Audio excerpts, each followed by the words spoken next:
Welcome to the GreatBase Tennis Podcast. I'm Steve Smith, along with Johann Frühling. Say that correctly. Frühling. Frühling means spring.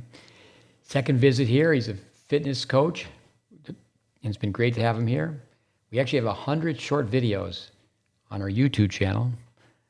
You could tell us a little bit about those. But why don't you first tell us a little bit about yourself, your background, where you currently are with your career and your aspirations. Yeah, so I'm from Hamburg, Germany. Currently, I'm studying sports science in Leipzig. That's a city in the middle east of Germany at the University of Leipzig. I'm currently at the end of my bachelor study. I'm currently writing my bachelor thesis about strength training and running, or what benefits has strength training during when you're a runner, for runners trainer. I'm working a lot as a running coach for running school in Leipzig, and also have a few running courses for the university. Besides that, I'm also working a little bit for the biggest foam roll company in Germany that's called Blackroll, because they have a Blackroll. This is like extremely famous in Germany, very popular.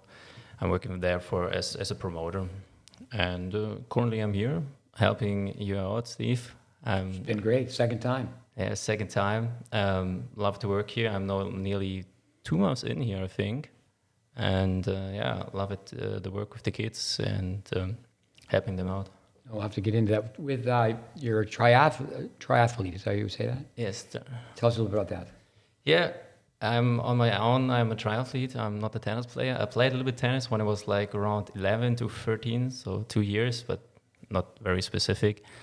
I started triathlon in 2012, so now I'm training for around 10 years.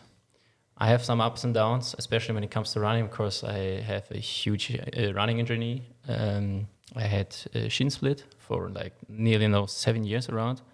I still have it a little bit sometimes when I'm training too hard, too intense.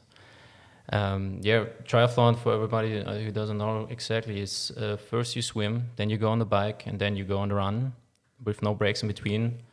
And a short distance is around 1 hour, and it goes all the way up to the long distance. It's the Ironman. Pros needs around 8 hours for that, and the amateur above 10 to 17 up. Yeah, one of our previous guests, Mike Carter, he was with us in a couple different capacities for 5 years. He has a background as a triathlete now. With your childhood, you played other sports. What about football? That's one of the sports I didn't do. I tried it out for like a month, I think, 2 months around, because a friend of me was at the team, and I joined him. But in my teenage years, kids years around, I first did judo as my first sport. I did it for 12 and a half years, so from 6 to 18, so a very long time. I quit then the club after I moved out from Hamburg to start studying in Cologne. I played some basketball, because tall boy, sent him to basketball. It was an easy decision for my parents. I also did dancing school for 1 year, so quite a dancer. Diversified, that's great. Yeah, you're 6'4" and I'm 5'4". I used to be 5'9", use a Vic Braden line. The juniors have beaten me down. Seems to me like everybody in Germany just roll the ball and everybody can play soccer quite well. Yeah, you played a lot with your friends, with your neighborhood friends, everywhere. Small goals where you can play it everywhere. Just invent a game, roll the ball of socks, and you're good to play in an empty room or just some corner somewhere, indoors or out. My son Connor, he was in Germany when you held the World Cup. How old were you when that took place? 9, 2006 was it in Germany. So, yeah. The World Cup just finished the other day. What a fantastic game, or fantastic ending, and game too. With your studies in Germany, in order, you started in business, but then when you decided to study sports science, you had to go right back to day one. You don't have to really do that in the States. Yeah, so I studied in Cologne, the sports science, and then I tried also 1 year out to become a teacher, but after half a year, noticed like, nah, it's not really fitting me. And then I switched the university to Leipzig for a few reasons. And I nearly have to start over again. It's the reason why I'm still in my bachelor study. And then Corona happened. During Corona, there were no practice courses. Everything was shutting down. And yeah, we have to wait like nearly 2 years to get the practice courses back for us. Tell us about your connection with your stepfather through tennis. Oh yeah, so my stepfather is, he's now retired, professional tennis trainer. He trained, for example, Rios from Chile, Marcel Rios, I think is the first name. Marcel Rios, from Marcel Chile. Rios. And your stepfather, Erwin Danenberg, he's from Chile. Yeah, he's born and raised in Chile, and now is living in Hamburg with my mother together. Yeah, he's there since I was 6 when he moved in with us together. So he was there all the time for me. He was also the person who was sending me to sports and was educating me a lot that I'm becoming, going in the sport direction. Nowadays, he sometimes have a few players. I'm looking out for them or training them. Most of the time, I try to teach them how to run.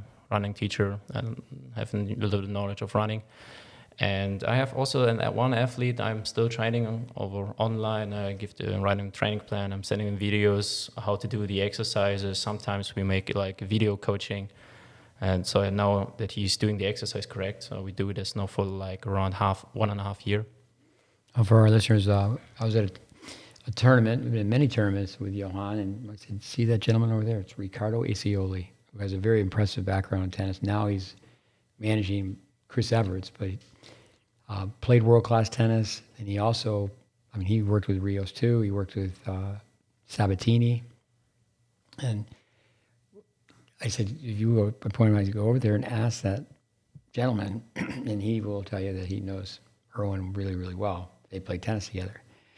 With that, I do think tennis parents in Germany, when you enter a room, when a junior enters a room, they greet everyone. They go right up to the adults and shake hands and say hello. And that's gone away in the U.S., that's gone away. I think it should be Mr. and Mrs. So-and-so, Dr. So-and-so, where you greet people.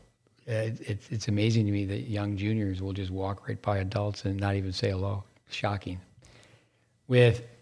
Tell us your goals academically. I think here we've contacted quite a few people about a grad assistantship. In other words, you can have some type of employment position at a university where you get your master's degree, and therefore the tuition is waived. Sometimes, I've had students be in a situation where they live in the dorm for free, they eat in the cafeteria for free, their tuition is free, but then they, besides some of the responsibilities with being a resident counselor, resident assistant, they have to help say if they're with a tennis team. They have to work the tennis team, plus then they have to go to class and study. But tell us about, you want to come to the U.S. and hopefully in the fall and complete a master's program. Yeah, this is the kind of idea I have, to finish my bachelor degree in Germany and then coming back here in the US, try to get a GA position to finance my study here. Obviously, I want to go in the same direction I'm studying now, the direction of coaching, sports science, whatever, and to get here a master degree. Would lovely if it would be here somewhere around in Florida, so I could maybe help you also out sometimes. Because again, I love to work with the kids here. I love also the program and how you teaching kids to play tennis. It's very unique. I never saw something like this ever before in Germany. And through my stepfather, I saw quite some tennis courts, and a lot of tennis coaches try to teach kids tennis. So. Yeah, this is the kind of thing I want to try to achieve in the next year or the next years. In the U.S., perhaps we're the land of certification. In tennis, the alphabet soup, USPTA, the PTR, the USTA. That's just 3, and there's others.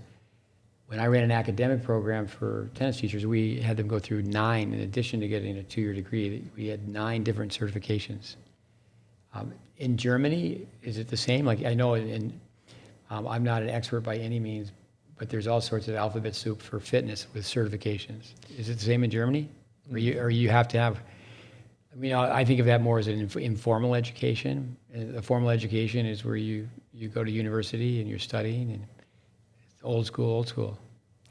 Yeah, so we have a few like trial license system, and it goes from C, B, then A is the highest, and you have to like how you call this workshops, etc., seminars at the weekends. You have to visit them, and then sit there, listen to the teacher, the teaching you stuff, and the higher the or this better, or the professionals get the information you're getting there.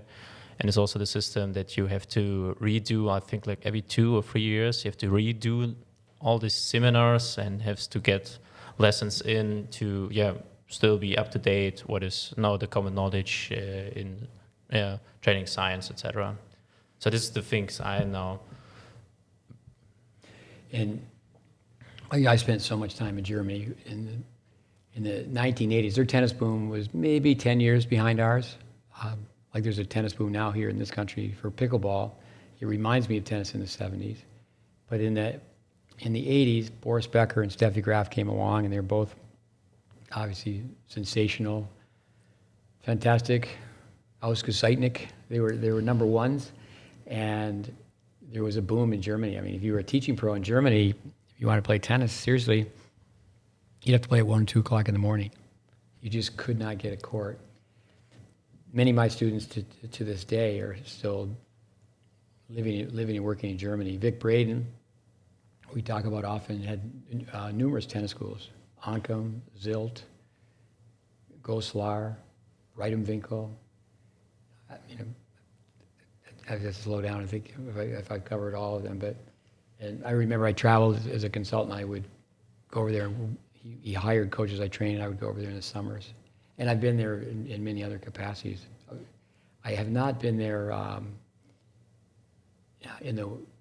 only in the summer, I should just say it that way. But Hamburg, I've been in Hamburg, and then near Hamburg, Lübeck and Bad Schwartau, different places. Tell us about, with tennis in Germany, does pretty much every junior program have a fitness coach? I'm honestly not 100% sure. I don't know that exactly, but most of the time, they have some sort of fitness coaches, conditioning strength coach, and however you want to call this. Yeah, in this country, I would say that more and more tennis programs have their own fitness coach. But if not, the parents of goal-oriented juniors are seeking out a fitness coach. And I have said this many times, where people come. A lot of times we work as a supplemental coach. Juniors are sent to us, and I ask them, do they have a fitness coach? And they say yes. And I say, your fitness coach may be an expert. They may be truly, truly outstanding, but you need to fire your fitness coach because they're not fit. I think anything that can be measured can be improved, and putting people through a battery of tests. Not to pinpoint and name names, but with your last visit here, like a year ago this time, and this time around, you've met a number of players. What would your assessment be of the juniors that you've met? Fit, unfit, scale 1 to 10? Oh yeah, I have everything here. So from like around the 3, 4, so unfit, likely more unfit, where you're like looking at the player or looking at the athlete, and you think like, it doesn't matter what we're training here, everything will be improving him because he's needing everything, strength, endurance, speed, whatever. And then some of the players go up like around, I would say an 8, not higher.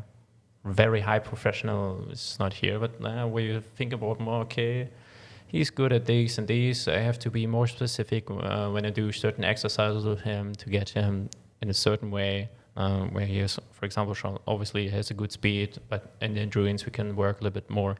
So get him into specific. So this is the range from all the players. But I would say the average is more around the 5 to 6. Most of the kids are not so fit they could be. Let's say it like this. Well, I also think, I've been told this by soccer people in the U.S., is that soccer kids in the U.S. only play structured, organized soccer. They don't play pickup soccer. Also, too, is that kids don't play outdoors. I mean, seriously, it used to be, especially the boys, be at tennis practice and you're always telling kids not to climb the trees. And they don't climb the trees. I would say they don't even play outside. My late mother, we would drive through a neighborhood and she would say, I think all the kids are inside playing with the butler. What would you recommend? You think with someone who's starting tennis as far as running. For me, the 4 areas of tennis, the one I know the least about is fitness, but I think for me, it's not sport specific, but if you take the whistle and you have the voice of command, you can start to get people to do push-ups, even if they're not the best form of push-ups. I think a lot of times tennis parents have heard this, and juniors love to hear this, that our sport is anaerobic, so you shouldn't do any distance running. But I think in the very beginning days, we use the expression, just to get miles on your legs. Well, what do you recommend for the beginning player? And I think also, too, is that you've met some, unfortunately, 17, 18-year-olds that are beginners from a fitness standpoint. What would you recommend that they do? Yeah, so when you look at the general fitness, you can divide it in 5 huge topics. That's strength, endurance, speed, stretching, or mobility, whatever you kind of call it, and coordination. So in the beginning, coordination is a huge part to get even the simple coordination in the movement, in how I run towards the ball, how running back, and all these little coordination exercises you have to do. When it comes to tennis, you have to think about tennis matches can last 1.5 to 2 hours or even longer when you go into Grand Slams at the end. So endurance is a huge part in it. So you need the ability to recover. So endurance is defined also by recovery. So better endurance means faster recovery, what is in tennis obviously extremely important when you have the little breaks in between the points. So to improve your endurance, you just have to run long. You have to go on a long run to get a better endurance. It's simply everybody knows that. Also important is to do slow runs. So you're going for a long run. And especially when you're in a beginner, you cannot run so fast. So this slow, easy, long runs will improve your endurance extremely fast, extremely good. So this is one of the parts I would recommend them also. When you're doing slow, easy runs, it's not so hard on your joints, your ankles, your knees, whatever. You can also build this up over, go on the bicycle, when you even want to get less impact on the joint for the knee or for the ankle, just go on the bike. Then you can also improve there your just normal endurance. And afterwards, then start with strength training first, core workouts. There is not such a thing, 2 good core muscles. Never heard of it. And I think we'll never heard it. Someone comes and say, I had 2 good core muscle. I have to skip the core workout. Will never happen. So core workout all day. You can nearly train every day core.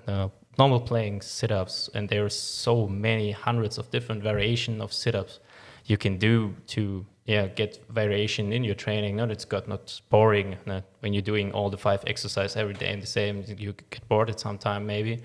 So variation in the training is very easy. And then obviously the normal strength. Start with a lot of stabilization exercises. When you have all this stabilization and coordination in, then you can start lifting a little bit more weights.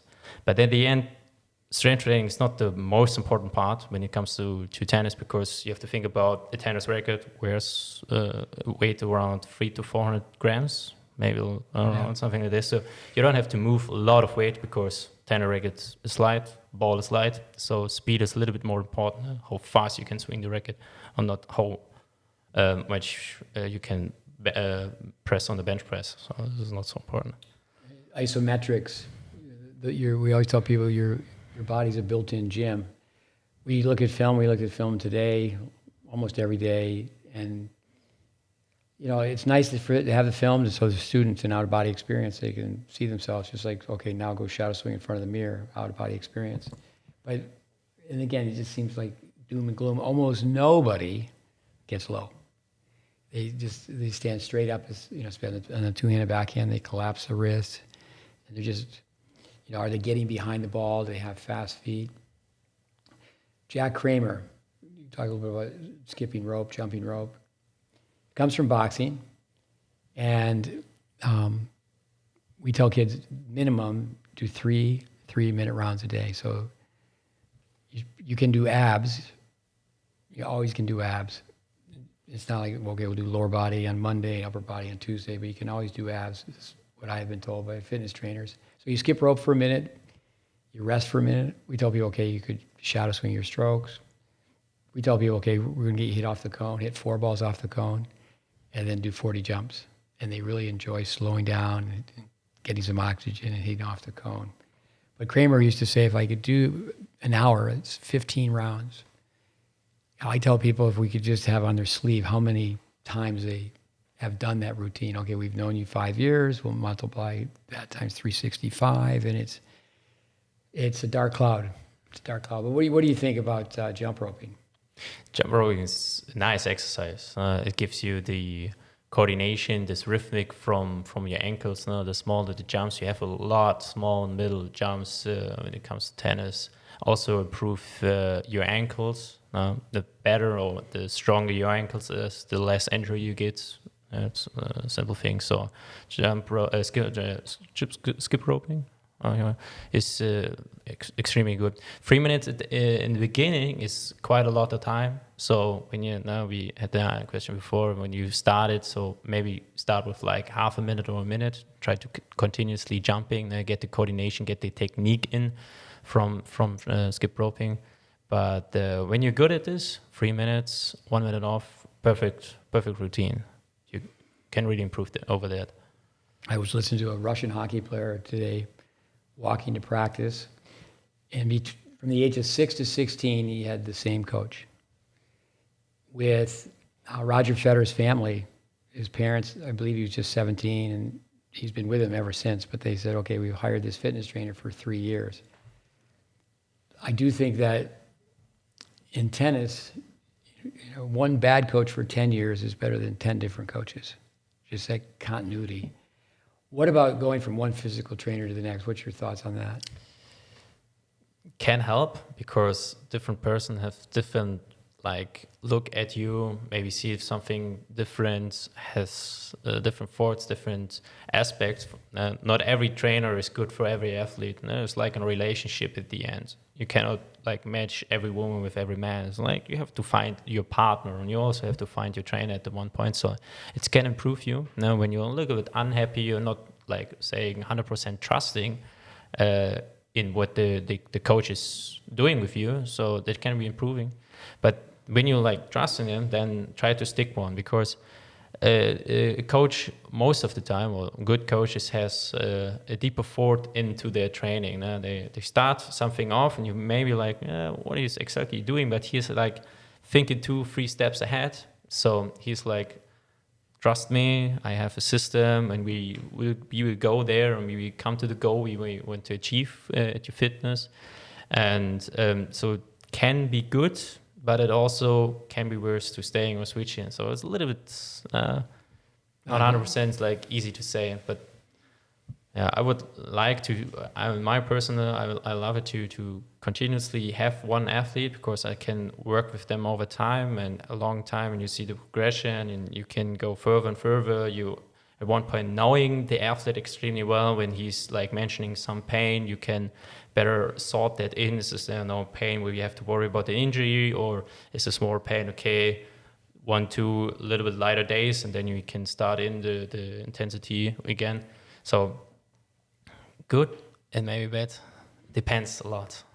No, I like that answer. With one of our longtime associates, he's been a guest on the podcast, Matt Clure. He most recently left the USTA as a national coach, and now he's at the University of Florida. And the head coach, Brian Shelton Ben, it was a storybook. We actually interviewed one of the other coaches, Scotty Perelman, when father-son at the NCAA tennis tournament, the team wins the nationals. But Matt has set this up for you so you can go to Munich. They've hired a coach, a fitness coach for Ben. I say they, now there's, I'm sure, agencies and a lot of people involved. But what are your thoughts on observing? I love to just watch people teach tennis. I go places and, for example, I would go and watch my son Connor play a college tennis match. And there was one setting where there was tennis teaching going on outdoors. There's 6 courts on one side, 6 courts on the other. Of course, I watch the doubles because it's very fast and that's over. And watch the first few games of the singles. So I'll go watch the clinic. You can always pick up ideas, what to do, what not to do.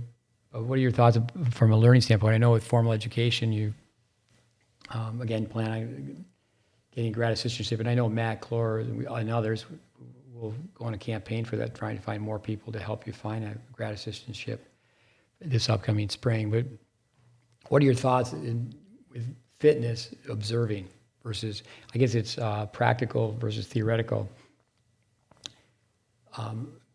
Basically, for the most part, the coaches that I work, they're learning this through observation. They're in a practical setting. It's not a theoretical setting where they're sitting down, taking notes, taking a test. Read this book, we'll come back, we'll discuss it. What were your thoughts about just observing? How much have you learned by just observing other physical trainers? A lot. My standpoint is like always look what other people are doing, and then maybe when you think that's a good, when you're a trainer, you get like common sense. This is a good exercise. This is a bad exercise. Can I adapt it? Maybe I change a little few things because I think in a certain way is better. No, I have my specific way of giving training or teaching exercise. So very important. I love it also to watch other coaches giving training because just to observe them. And at the end, you don't have to invent the wheel new. You can just adapt it. Not every exercise has to come new and exciting from you. For example, what I'm doing is I'm nearly on a daily basis, I'm searching through Instagram. I have a lot of exercise from Instagram. I'm just searching through it. Sometimes there's nothing new for me. Sometimes there are like 2 or 3 new exercises, and I save them, write them down. Then I try, okay, what is the next session where I can like implement them and gain more knowledge about more exercises, better exercises. And again, variability in training is extremely important. Not doing always the same, because when you're always doing the same, the body gets used to it and you're not improving so much more. And also when you're talking to trainers or coaches, when there's like the possibility to talk to them and ask them why you're doing this exercise or why you're doing this exercise, they maybe mention something that you not like think about in this way about this exercise before. So you also can get a different point of view on certain things or athletes or exercises that you never had before. So talk to them, ask them, what are you doing here? Also ask athletes. I'm also like, when athletes coming, for example, to a track, and I'm giving the training and they're doing the training, I think this is like an interesting training. I'm asking, like, why are you doing here? What is your discipline? How much you run? Why you do this, etc. And sometimes they're giving extremely interesting answers where you can learn a lot from. So yeah, observing, asking people, I don't know, visit seminars, listen to podcasts, also obviously a good chance to learn new things. So extremely important. I do it a lot. I love it also to see the work from other people. Sometimes it's a little bit funny when you think like, what they're doing is not the best. Also, every time you have this sometimes a little bit. So. I think the experts in mental performance, the experts in fitness there's more continuity, there's more common denominators as you start to observe. But in tennis, it's like the wild, wild west. Anything goes with, I call it YouTube research, where in tennis teaching, it just baffles me. It's use some buzzwords, reverse engineering. Someone's got a horizontal release on their follow through on either side, and it's okay, we'll track backwards.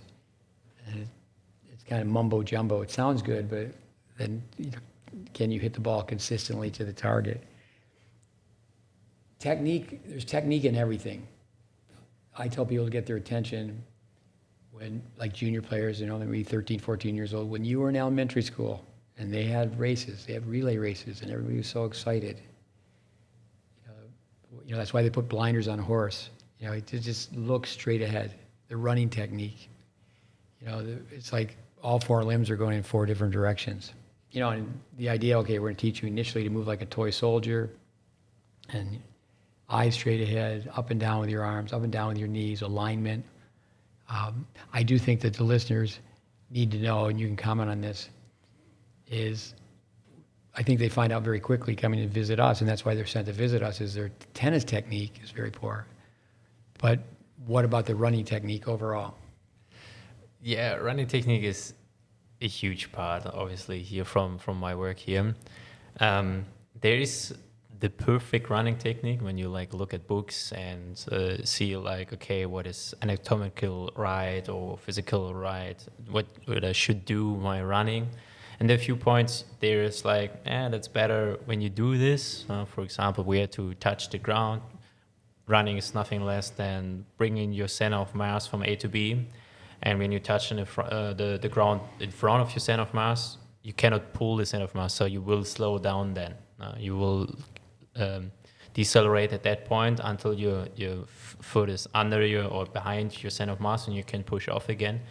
So this is, for example, something you nearly have to do or have to learn at that point. But at the end, there are a lot of different little variation you can specifics or individualized for yourself, where you can self-decide, okay, this is a little bit more comfortable for me, or they are getting a little bit more loose.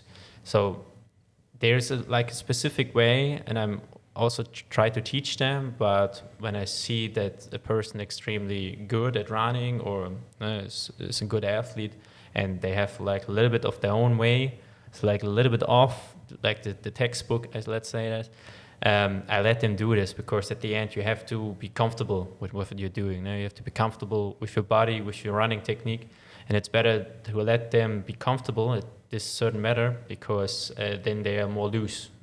When you try to force something, you're getting tight, you maybe cramping even. When you're training hard and try to really hard to get something in your body that you're not used to and you're really comfortable or liking. So a little bit individual, it's important, but a few points are you have to do after the textbook. We have a young man here, just about to turn 17 and getting closer to college. He's done well academically, which is a major plus. And he started in what we call our systems, or our system. It's just an organized plan, all these coaches that we've worked with and the ideas that we've compiled. So he did really well, and with his federation, he was selected, and then he got to travel all over the world, and then he lost his technique. He start the course, stay the course. With that, I tell young players, if the Power 5 schools are calling you, and you're a top 10 in the recruit in the nation,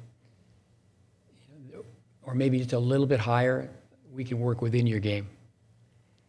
Certainly more of an art. I think college coaches have to do that by the time you get an 18-year-old. Okay, we have to work within your game instead of saying working with your game to make changes. But also, too, I think filming running, just to film people running. Let me ask this about, tennis. We say it's a marathon of sprints. I don't know much about what we call soccer, but I think of that also as a marathon of sprints. Watching Messi, I was pulling for Messi. I love to watch Messi highlights. And it seems like 50% of the time he's just walking. He's not running. But boy, when there's a chance, he's got to play defense, obviously, but it's that burst of energy. What about the term soccer legs? I mean, can you look at someone and kind of guess what type of running they do, what type of sport they play? Yeah.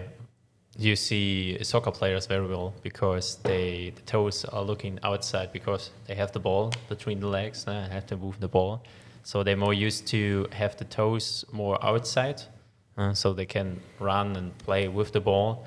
So this is like, for me, a little bit more easier to spot. I also ask them most of the time, what type of sport you're doing next to them. Sometimes I'm like guessing, and sometimes I'm right. But yeah, soccer players, most of the time you notice them. This toes a little bit out because of playing the ball. Other sports are obviously a little bit more difficult to see. Yeah, gymnasts, for example, they're extremely stiff. They have extremely used to be extremely straight. So when you have like an extremely stiff runner, you sometimes can guessing, maybe this gymnast, for example. But so the soccer legs, these outward toes for playing the ball, it's not so hard to spot. Tennis players, certainly they're much stronger in their lower body than their upper body.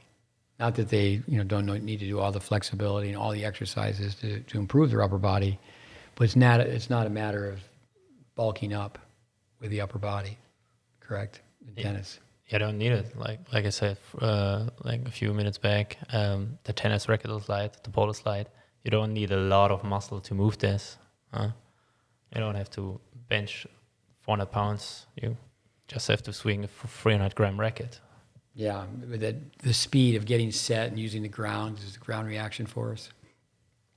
I like what the Spaniards say: 50% tennis, 50% fitness. And I told the parents, I said, well, initially, when people come to see us, I mean, it's great to have you here and have them be exposed to fitness and work on fitness every day. But when people come to see us for a short period of time, the pie graph, technique, we're trying to teach them how to hit the ball. And many times they're just told, like, you need to go there and change your backhand, you need to go there and change your serve. With the breakdown, I do think that's a mistake that we make in tennis, though, that we're not introducing mobility.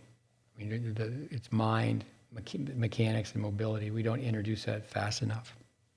I think another thing, too, is I like what you said about being loose. A lot of people don't realize that right away we start playing mini tennis. They're not trying to hit the ball hard. And, that's one thing with mini tennis has been around forever. And I do think what they call rogi, the red ball, the orange dot, the green, and then the yellow, they're great training tools. But you can play tennis, you can play mini tennis with a regular ball and just say, don't hit the ball hard. Don't hit the ball hard. And, if you use a ball that's worn out, it's certainly closer to the green dot ball. But then to incorporate mobility from the very beginning. We do something that I think is obsolete, and obviously you've been watching us now. Second visit is static balance, where you just stand in one place. But the pie graph for fitness, if you break it down into different sections, endurance, flexibility, speed, strength, whatever the key words you put in an outline, how do you choose how to break that practice down? It's okay, you have I guess it's a case by case on an individual basis, but so you have a 30-minute training session with someone. How do you determine that lesson plan or that guideline for where you allot the time for specific targets? Yeah, 30 minutes. So endurance is not optical, because for endurance you maybe want to go a little longer, for 40 or 45 minutes, for example, for a run. So I would be more focusing on strength and speed, for example. Now, for example, what I'm doing here, now we have this training, we get some kids out of the training, that I have them for 20 minutes. We're doing a lot of leg work, a lot of jumping exercises, leg stabilization, especially those. Like I said before, most of the time you have to, especially younger kids, get the coordination and get the stabilization first, because when you cannot hold your knee above your toes and your knee is always collapsing in when you're doing little jumps, you don't have to do then strength training, or you don't have to do a lot of like putting weights on the back or in the hands and doing squats. You first have to train them. Okay, we have to stabilize your knee first, your leg first, so you not get injured yourself. When it comes to flexibility, stretching, It's more an injury prevention tool, I think. So always doing stretching is still extremely important, obviously, when it comes to injury prevention. That's what's a huge factor. You cannot train when you're injured, so you have to stay healthy, you have to stay injury free. But this is always at the end of a training session or at the end of the day. The first thing, for example, what I'm doing when I'm getting here a new kid, now we have always getting kids in, getting kids out, is show me your squats, show me your lunge, and show me a specific little jump so I can see how stabilized you is, how good you're jumping, and these like ground basic exercises, squatting and lunges, nobody really teaching that. No. I ask him, all players, okay, did you learn how to squat? And the most of the time they say no.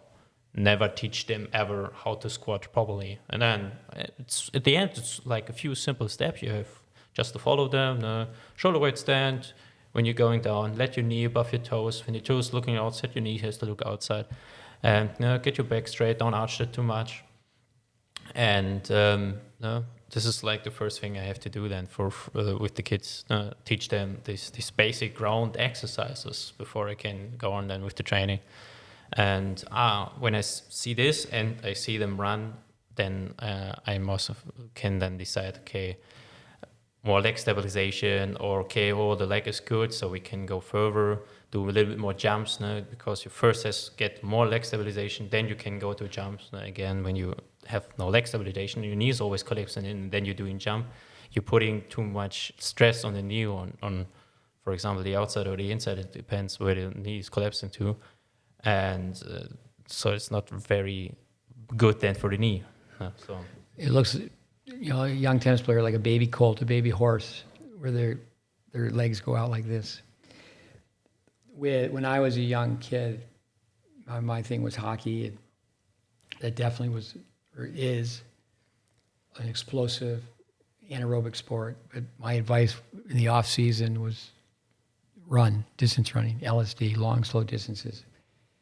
I've also heard now over the years many things, but one way to measure an athlete is by how they jump, the potential. And actually, in your country, Germany is becoming more and more of a powerhouse in hockey. And what they did, I think it was maybe 15 years ago, is they went to many elementary schools where they had ice rinks, and okay, we can put a hockey program here and a hockey program here, because obviously you need ice. And they went into the kindergartens, the German word, and they just tested kids for their jump ability. It's okay, we were going to give these kids an opportunity. Really, really interesting.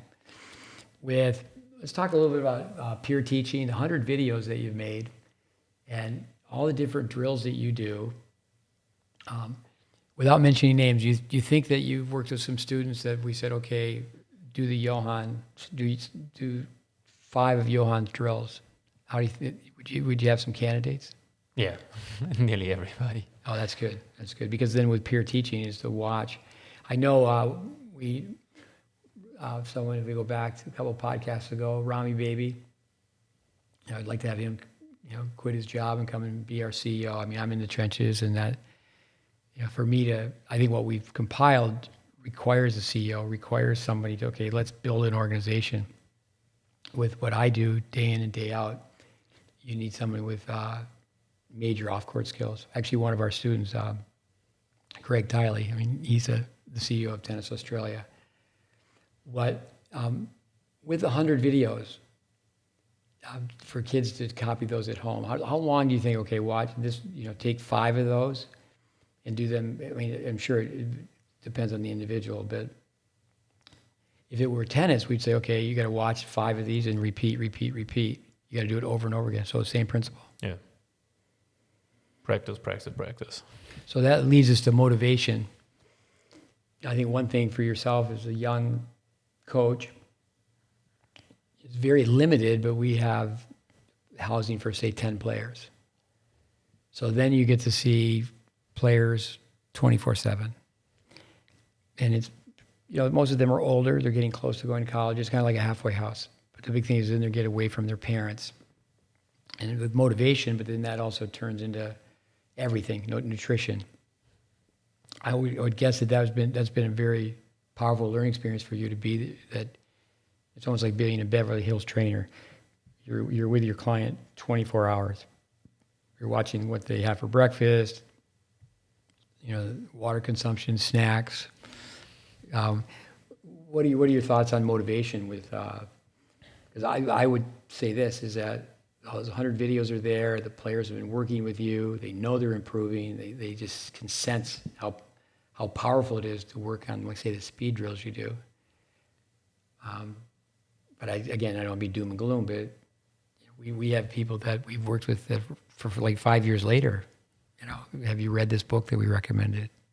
You can just have your parents, you can get an audio copy of the book, listen to it in the car. No.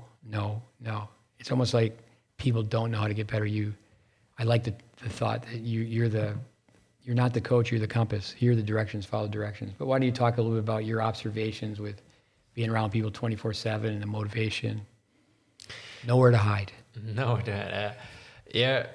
So in the beginning, you're energized. On myself, I'm motivated. But when you with the players 24 hours and you have to tell them every day the same points, you always have to say, hey, get a better breakfast. And when you're going, for example, also to the grocery store and seeing what the people are buying, and when they're a little bit younger, under 18, and they don't have I'm way now from my mother, and I have a bit of money, so I can get all my favorite snacks in the cart, and I'm always then standing next to the cart like, no, cannot put this in the cart. You have to leave it out.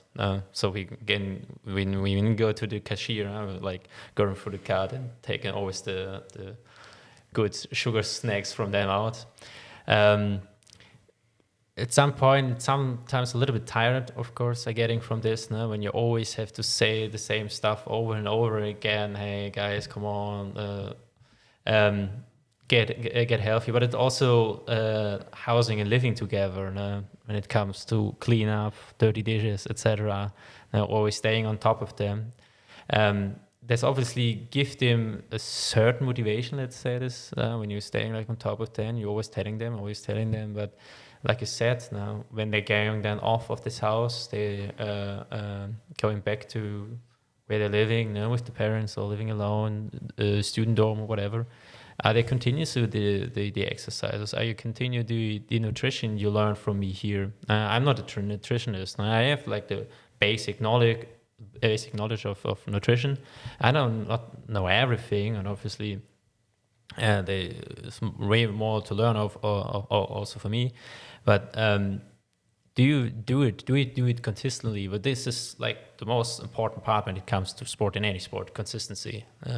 Are you training? Are you still healthy tomorrow? Are you will do this a week from now? Are you doing this for a month from now? Are you doing this a year from now?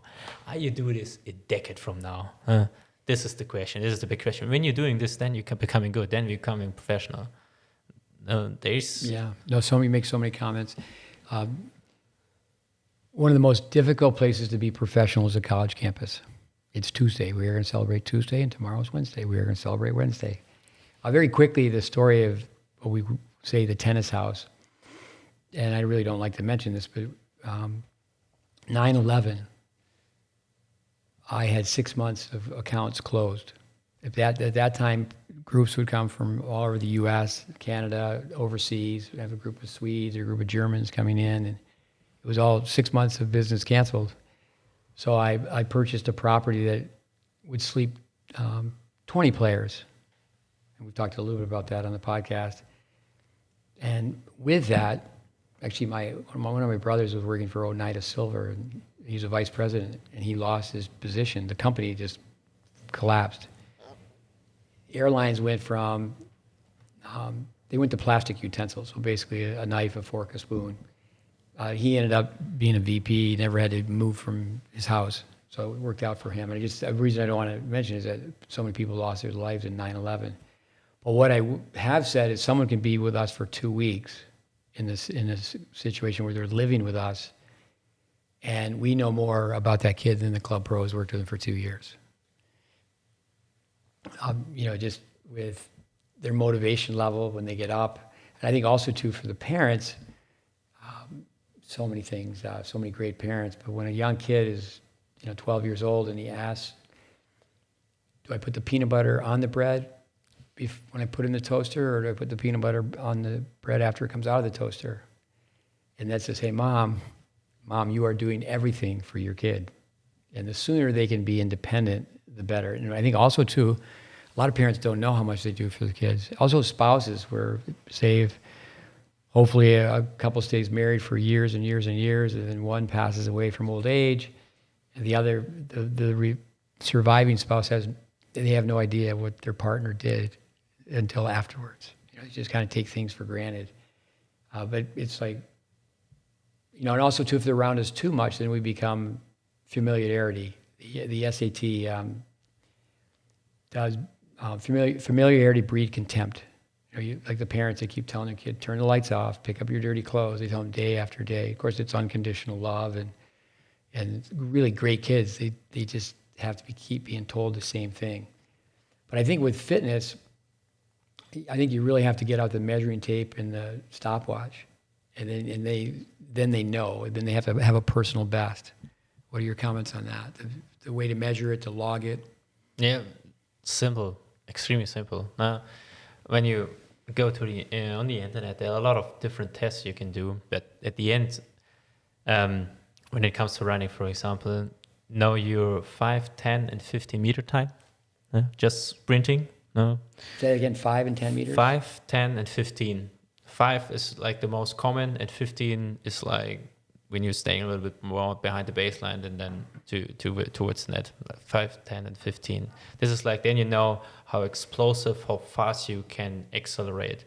You don't need 100 meter because, or top speed, because the tennis court is way too short to gain top speed.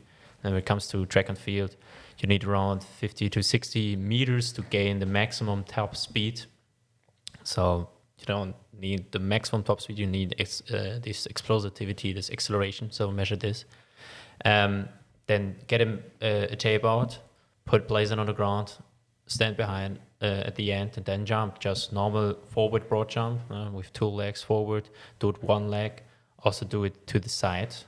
Also important. In tennis, we have a lot of side movement. Other measurements you can do on the track. Everywhere there are tracks. You can find them. Just go Google Maps, whatever, and you will find a track from track and field. 400 meter rounds. Track your 400 meter round time. Check your mile time. When you're getting a better mile time, you're obviously improving endurance. You can also go for 5K. I like running, so 5K is also maybe a little bit interesting, but not completely necessary for tennis. So this is, and when it comes to upper body strength, simple as that, count your push-ups. How many push-ups you can do in a row? How many pull-ups or chin-ups you can do in a row? So simple exercises you can do. And what we, for example, also doing here sometimes is the beep test. This forth and back, it's always getting faster after a few beeps. Now you have to run faster forth and back. There are a lot of different beep tests out there, a lot of different you can do, and at the end you can measure this and improve your endurance, or you can see if you're improving there, because you only can see your improvement, or you can see your improvement easily when you measure something, and then you try it for 6 weeks, and then you measure it again. 6 weeks is like a good period of time where you have enough time to train and get this training loads into like gains for your body. There's a comedian, I think I'm pronouncing his last name correct, Adam Carolla. The title of his book is Everything Reminds Me of Something. And the legendary Jim Verdick flew into Tyler, Texas. He's going to train our students in 15 national championships without scholarships. Just, Jim Lair said about Jim Verdick, and that's on some of our previous podcasts, where he came out of his mother's womb with a clipboard, a whistle, and a baseball cap. He's the coach's coach. We interviewed his son. It was very moving. I think every college coach should have the same letter they hand out to incoming freshmen. So here's the story. I pick up Coach Verdick at the Tyler airport, And right by the Tyler Junior College campus, there's a young boy, our original guinea pig, Clayton Stanley. And we go by Clayton's house, and it worked out that his tennis bag was in his mother's car. At the end of the driveway, they had built a beautiful backboard, cinder block, really high. And I had no rackets with me and such and such. But what Coach Verk did is say, okay, and he just paced it off, the distance from this tree to this tree. And of course, the coach, he's got a stopwatch with him. And, I think I'd say my standard of coaching is going down. I mean, either I would have a stopwatch around my neck or one of the staff members would. And you actually hit that stopwatch during a water break, during a ball pickup, like go, go, go. Because so much time is wasted. But what Verdict did is basically said, okay, measure it from this tree to this tree. And then, and it was the short distances that you're talking about. And then the thing is that Clayton had a driveway that had just a slight, it wasn't a hill, but it was an incline. And he said, I go, this is fantastic. You need to be running up this forwards, backwards, side to side, the Scandinavian, the fartlek running where you mix up all these different runs. But when kids go home, and that's where we become doom and gloom and the bad guy, they come back, or we even suggest the parents to call us. And then when they call up, I go, have you done this? And they don't follow directions. We were just the compass. We told you what to do. And it's your dream. Accomplishing your dreams is a nightmare of work. With weight training, I think you can even do it with a broomstick and teach technique. How old, and it varies obviously, where someone is in the pubescent stages, their maturity physically. But what about weight training for tennis? Important, obviously important. You can do a lot with weight training, especially explosive movement. And again, tennis is extremely explosive, so you need also to train this, and you can do a lot of explosive movement. One of the top movements out there is at the ending, the cleaning and the snatch from weightlifting. This is extremely technique exercise, but you can start with a broomstick. I don't know, with 13, 14, you can start with a broomstick, try to get these technique right, to get this certain movements you have during this exercise in, and when you're getting 17 and you start lifting weights a little bit more, then you can do the exercise. So extremely important. Again, not too much. You don't have to. We have one kid here who could deadlift 400 pounds, and this is like when I say, okay, no, you too much. It's too much. You don't need to lift this amount of weights. It's too much. It's not like very functional for tennis at the end. But it gives you need a little bit of strength, because maximal strength indicates also a higher speed strength. No? So this is like a parameter for it. So you need a little bit of a maximum strength to hit at the end the ball faster, or to move faster, to gain speed. But only to a certain level to be functional. And again, a tennis match is long. When you have bigger muscles, because you lift lots of weights, you have to carry them around.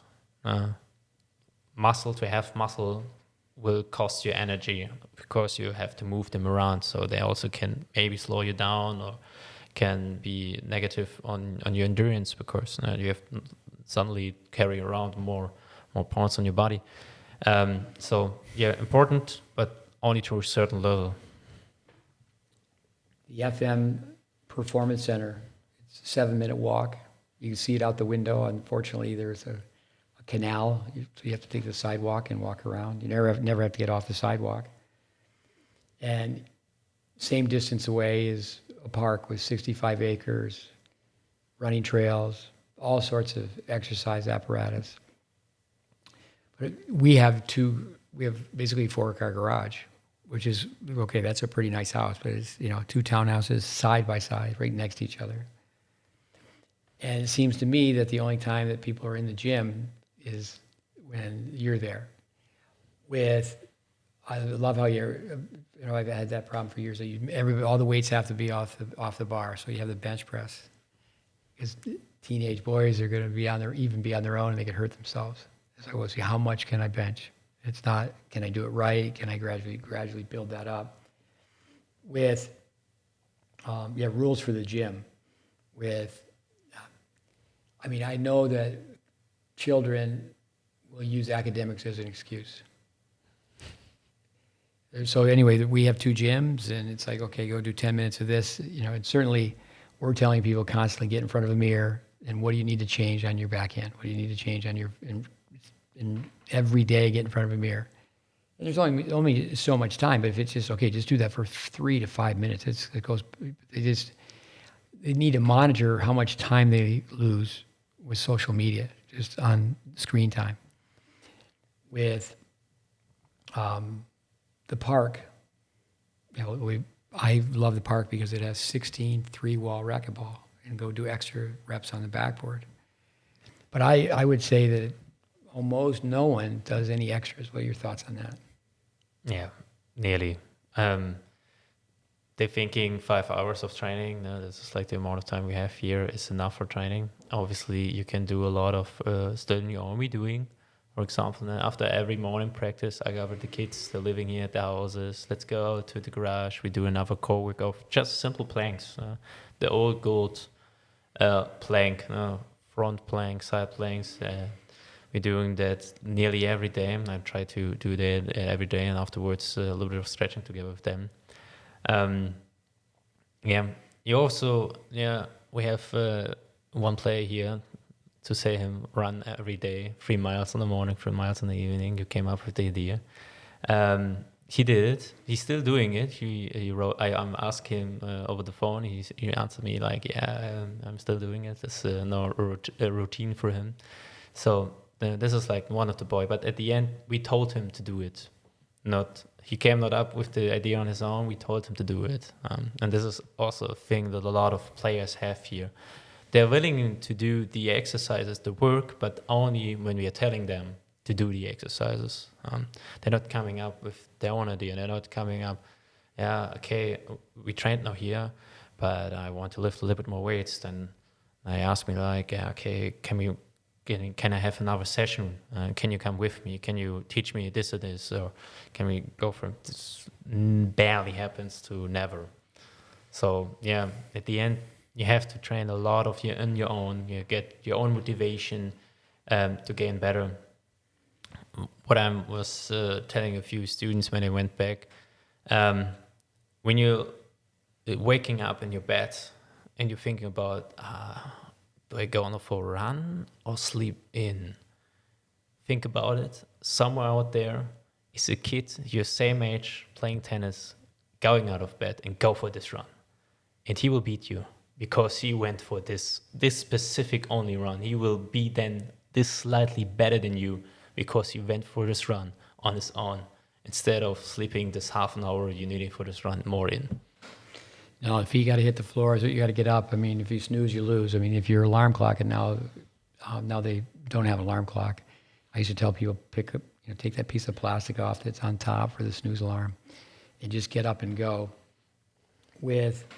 I'll tell another story. My son Connor, when he was younger, I wanted to have the same message from a different messenger. So Dave Anderson, we worked, and he was a student and a student assistant, and then he ran one club and 2 clubs. It was like the next town over, so he had autonomy, but we really worked together.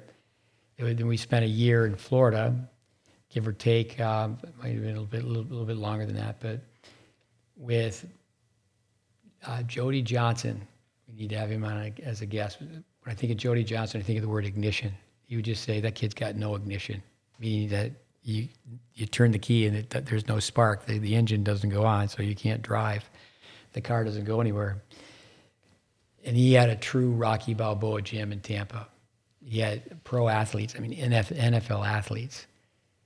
And it was a cool place. It was not fancy at all. Usually the fancier the better. Like say FM Sports Center, they have so many professionals, and one of the departments is physical therapists, and the place is just beautiful. And some of the players say, can we go to FM and do this? I said, well, what do you want to do? I work with some dumbbells. Well, no, you can go to the garage. You can go to the Rocky Balboa gym. But anyway, my son Connor, he was just at a point, in time, and we have someone now who reminds me of Connor when he was younger. He came to our place, and we had him riding a bicycle on a field hour after hour.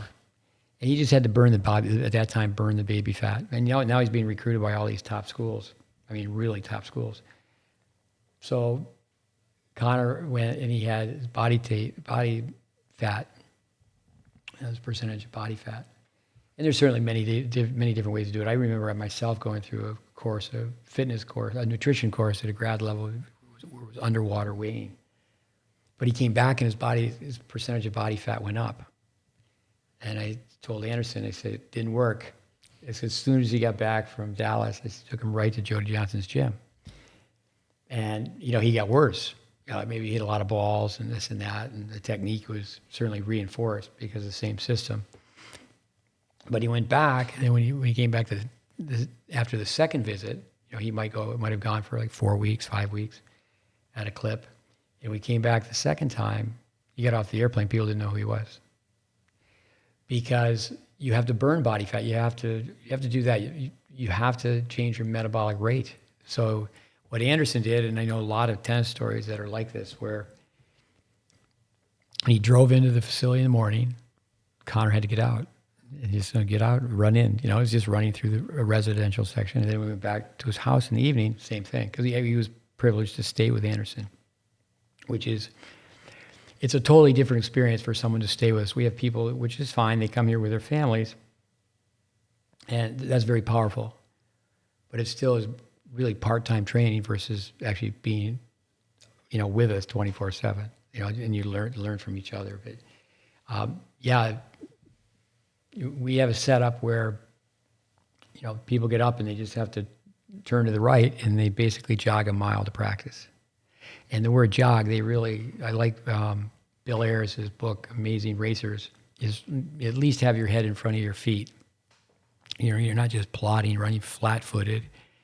I've heard it said where you're running backwards, you're using accelerators, you're jogging forward. Like people my age are better off to walk than jog, their joints and whatever. But to burn the body fat, and you have to do that for, sometimes they say 3 months. And this one player, I know your English is outstanding, and you just said he runs like a tank. And, maybe this is PG-13. We're trying to be very clean on our podcast. And I told a teenage boy one time, I said, it's not going to work. You're looking at the girls, but they're not going to look at you, the Muscle Beach type thing, and say, no, you've got man boobs. You can't have man boobs. You've got to get fit. Something like that to tell a kid one-on-one. But it's so easy to be lazy. And I love how lose begins with L, lazy begins with L, work and win both begin with W. Just going to bed early. It's great to talk to Ram. It reminds me of an experience in Germany where we were telling when kids go to bed in these sleepover camps where they sleep on a tennis court, they don't, and you've really helped with the organization of the houses, but they sleep with their phone. The best thing to do for a young kid, and this ties in with fitness, they don't need their phone once they come home, is put it on the kitchen counter. The parents know where it is. They should not have that phone. They should only really, and most kids, they would be much better off with a flip phone. They just need to call their parents up or text and say, if you could pick me up 30 minutes earlier, 30 minutes later.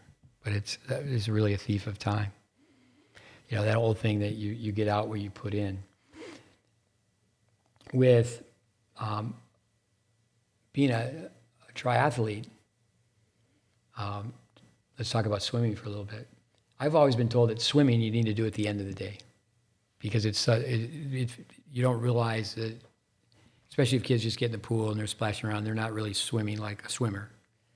They're in the water, they swim a little bit, but it's kind of just a relaxation period to be in the water, but that your muscles become very loose and you're more fatigued than you actually feel like you are. What is that? You think that's true, that they shouldn't swim until the end of the day? Yes and no. So when it comes to swimming, you have extremely limited times because you need the pool. Obviously, running you can every time, everywhere. But for swimming you need a pool. So most of the time, or the most trainings group are like bound to open pools or the times at the pools, and they're obviously not the only ones that you want to use the pool, so they have specific time slots. The more fatigue when it comes to swimming is about the heat the body has to produce more, because when you're in the water you're losing the body temperature faster when you're at the air, and this is, for example, the thing you're feeling when you go for a swim, that it's way more intense and soak way more energy out of your body, because you just have to come up with this body heat, to keep this core body temperature up. In my case, when I was, for example, back in Leipzig, I were at the national team for teenagers for Leipzig, also from Saxony, so the state national team. They had the swim practice, for example, in 7 a.m. Before school. They went also to a special school, to a sports school they had school at, I think, 9:30, so they can train from 7 until 9 in the water. So they had the swim training in the morning. So say like, okay, you have to do it in the evening, or at the end of the day. It's not 100%. You have to watch when you have it. In my case, for example, I went to a club with a lot of adults, and they don't have just time at the day. So most of the time they have swim training in the evening. So the adults, they're working all day long. They can participate in the training. So we have to practice it in the evening. Here's a story for you. Richard Hernandez has been a guest on our podcast. He certainly talks to his longtime friend Carl Hale. So he's the one who gives Carl a hard time on a regular basis. I have to chime in once in a while. But he, for years, and he's a man's man. Everybody likes Carl Hale. So he's been the director of the Canadian Open for years and years. So he's, very good friends with Federer, very good friends with Nadal. And they're both going to get a chance to meet Sidney Crosby. He's one of the best hockey players of all time. And it's, one side part of the story is Crosby shows up with 2 hockey sticks, and he wants to trade a hockey stick for a racket. Of course, the Canadian Open is right before the U.S. Open, and both Federer and Nadal said, "Well, I'll have a racket shipped to you." They didn't want to give away a racket to him. But what happened was, he was supposed to spend like the morning with Federer and the afternoon with Nadal, or vice versa, but it rained the entire day. And they got together, and at those players' lounges, they have really, really quality food. But, they were there for lunch and dinner, and they talked about fitness, like say 8 hours. And they just kept, I do this. And I mean, it's changed so much in ice hockey, what the players do before practice, after practice. I like to tell young kids in competitive sports, they don't need pep talks. Where in ice hockey, unless you're a superstar like a Sidney Crosby, the contracts, they just move 1 decimal. So you're making, and people make more money than this, and now it's hard to believe. But a hockey player years ago, they're making $800,000 for being in the NHL, and they're sent to the minors. They just make $80,000. They just move the decimal 1 way, and their parents could relate to that, but kids couldn't relate to that. I think that's another thing too in my world, is that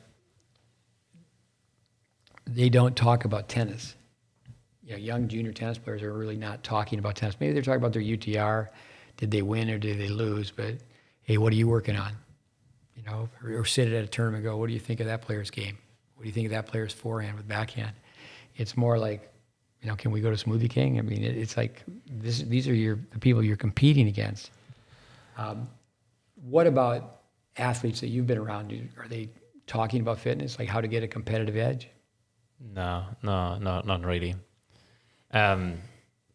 Nearly the same, like you're telling now. They, for example, when you come to triathlete, and this national state team from Saxony, they're messing obviously around a lot, like all the kids are doing, and it's most of the time about like how fast you can run the 5K, or how fast which rank you did in the last race, whatever.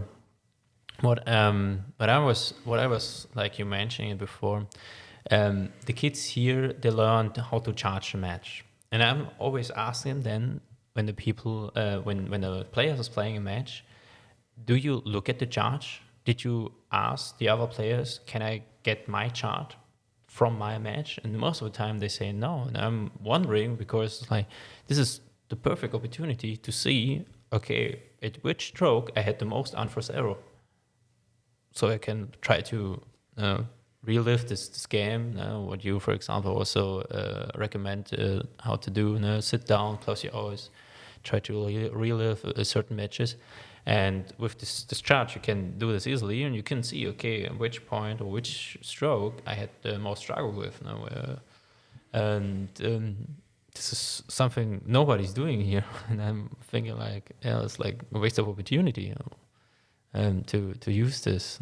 And yeah, again, to talk about it, you always, for example, force this a little bit. Now on the way back in the car, okay, you say something about this game, you say something about this game, you say something. And I think this, for example, an amazing thing to hear not from your coach certain things, because when what I learned or also felt obviously a little bit on my own, when the coach is telling you over and over the same thing again, at one point you don't want to listen anymore. It goes not even in the ear. It's like fly by the ear.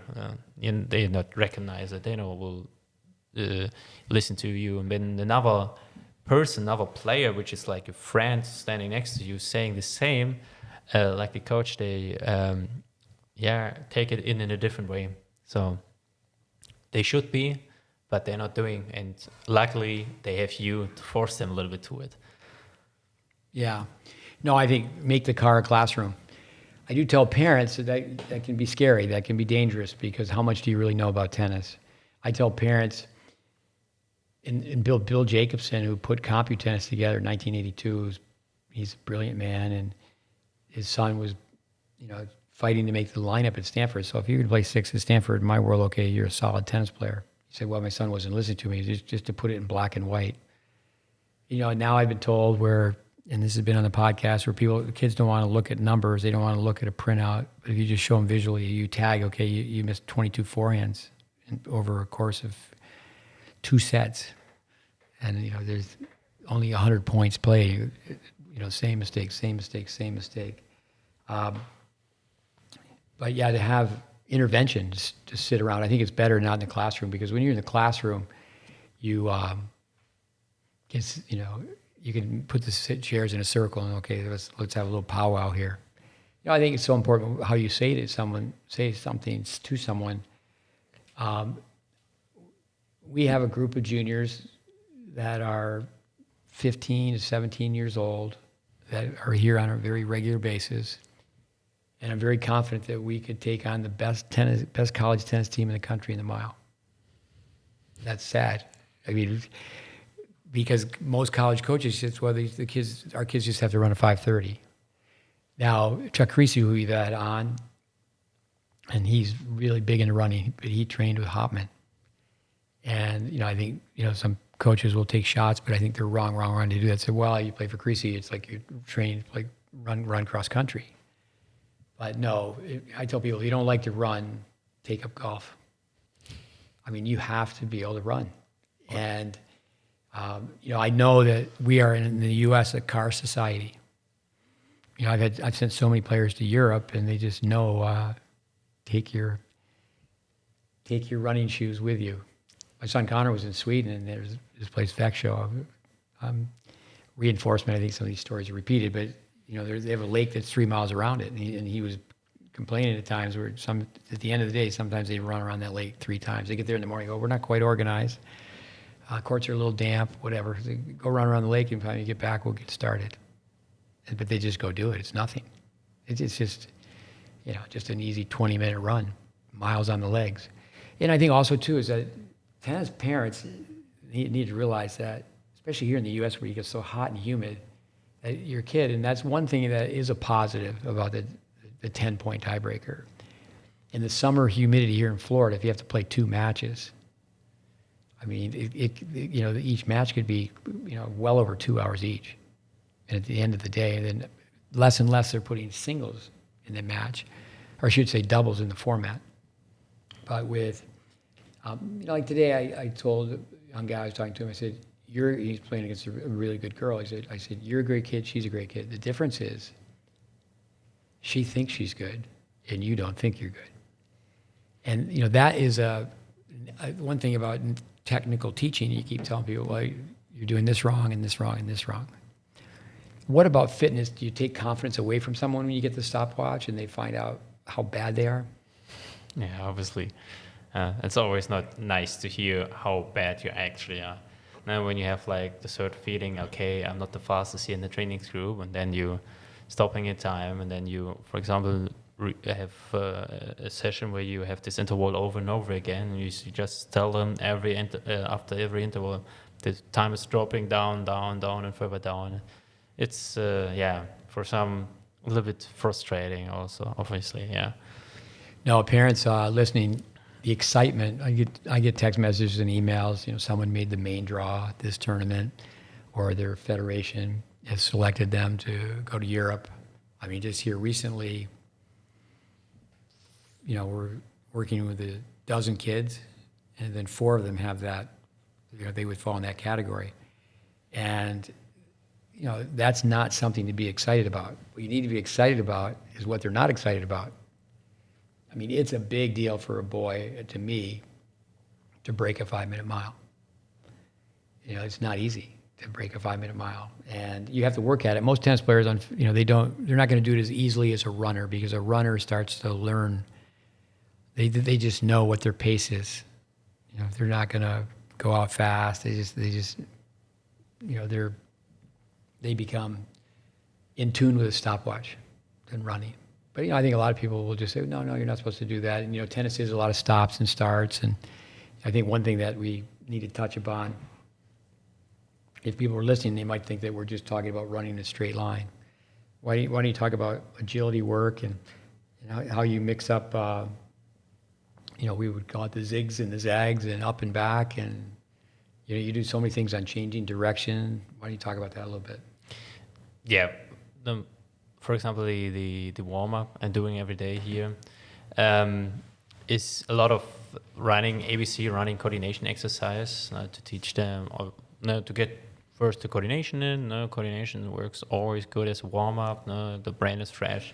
You can get it better to the muscles. And also then at the end, or more to the end, for most of the exercises for running ABC is more forward movement. Because running is forward, not sideways. And at the end, now we always make sure in some side exercises to also warm, obviously, those muscles up, and to get the joints ready for the side movements. Then they're coming.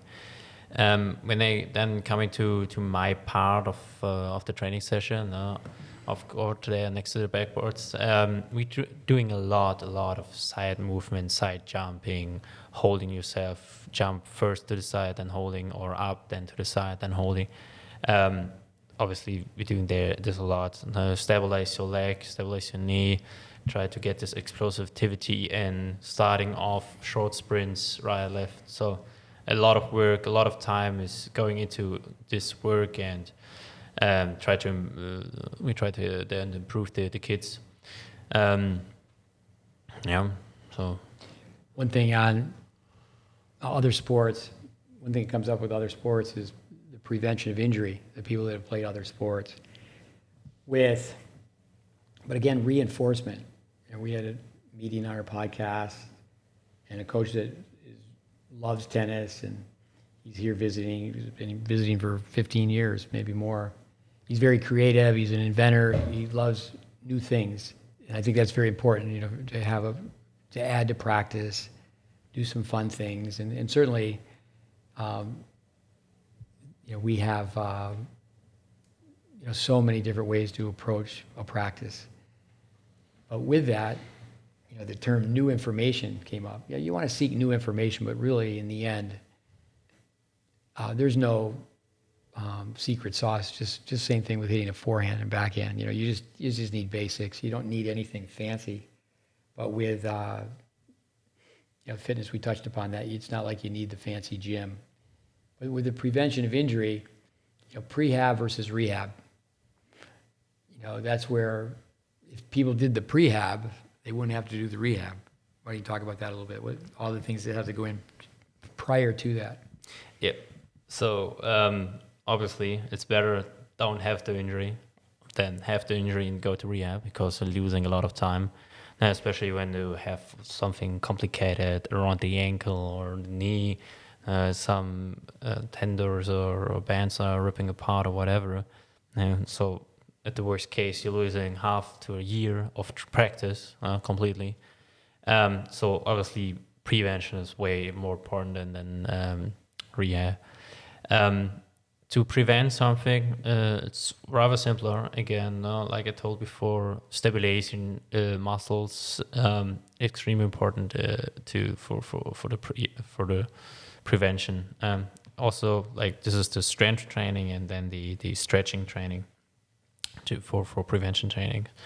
What we're doing here at my all these stabilization things, especially for the ankle, getting bulletproof ankle, so they don't injure themselves there. A lot of times going into this prevention training. You can solve this over a lot of small little jumps and a little bit of side movement to get the strength in, to strengthen the muscles around this. For example, when it comes to stabilization, you have to go to the smaller, deeper lying muscles, not the big, huge muscles you see on the outside. No? And to train this smaller muscle, you have to get off this weight and only doing something around 20 to 30% of your maximum strength, because only then the small muscles are working. When you're going higher than this 30% of your maximum strength, the bigger muscles will take over the work and will then work for the smaller muscles. At the end, you have to think about the body is lazy.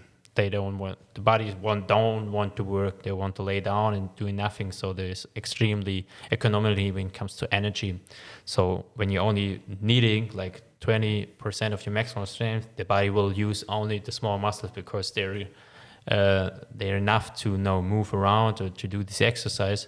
And the body don't have to do the bigger muscle, or has to use the bigger muscles, and can save those energy. So to work on the stabilization, to work on the prehab, you have to take off weights or take less weights or only body weight, and work with this a lot to get this prevention in. Yeah, so many things. I tell kids all the time, is unfortunately we're at the top of the food chain. All you have to do is go see the bushes over there. The way it works is eat or be eaten. I think of going to Kruger Park in South Africa with being at the top of the food chain. So we're lazy, So like say the lion or the lions, they've had their kill. They're just lounging around. They're good. They're not looking to go for a stroll. They've eaten. They're taken care of. With 24 hours, muscle deteriorates in 24 hours. So that's not really a fair equation. I always tell people it takes about 6 weeks, say like myself as an adult, it's going to take about 6 weeks to start to get in a little bit of shape. And you get out of shape in 1 week. It's just not a fair system. By coming back to the hungry dog hunts best, you put that scrap meat in the street and the two dogs come out and like, who wants it the most? Most kids are really, in the end, they're not really hungry to get fit, and they're not really hungry to hit the ball better. They're, okay, fair enough. They're hungry to win. They're hungry to, I want to lift the trophy.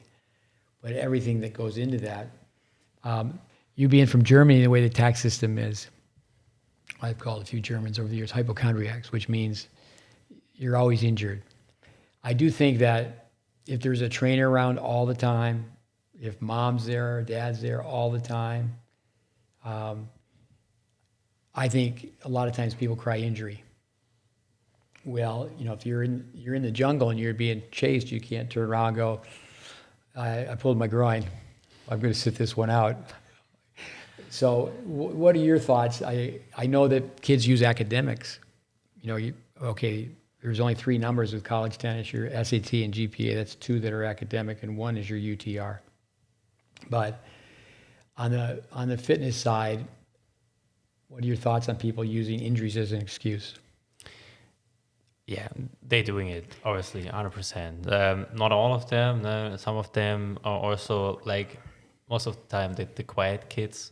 And when they don't talk too much, they have a few issues, and then you have to be a little bit more careful.